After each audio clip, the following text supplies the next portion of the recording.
మందుల షాపుకెళ్ళి మందులు కొనుక్కోవడం, డాక్టర్ గారి దగ్గరికెళ్ళి రాయించుకుని మందులు కొనేటటువంటి వాళ్ళు 10% కూడా ఉండరు ఇండియాలో.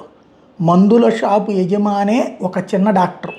తలనొప్పి అన్న ట్యాబ్లెట్, ఒళ్ళు నొప్పులు ట్యాబ్లెటు, జ్వరంగా ఉంది ట్యాబ్లెటు, జ్వరంతో పాటు వాంతులు అవుతున్నాయి ట్యాబ్లెట్. ఇట్లాగా మనకు సంబంధించి ఆర్ఎంపీ అనేటటువంటిది సెకండ్ ఫేజ్. ఫస్ట్ మన డాక్టర్ మెడికల్ షాప్, ఆ తర్వాత మన డాక్టర్ ఆర్ఎంపీ, ఆ తర్వాత మన డాక్టర్ అంటే పిఎంపీ ఆర్ ఆర్ఎంపీ, ఆ తర్వాత మాత్రమే ప్రైవేట్ వాళ్ళ దగ్గరికి వెళ్ళే అలవాటు ఉంది.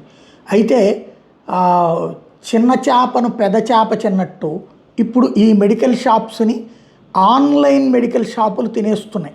Online distribution. దీంతో మెడికల్ షాపుల వాళ్ళందరూ కలిసి ఈ నెల 20న దేశవ్యాప్త బంద్ చేయబోతున్నారు. 12,40,000 మంది మెడికల్ షాపుల యజమానులు దేశవ్యాప్తంగా స్ట్రైక్ చేయబోతున్నారు.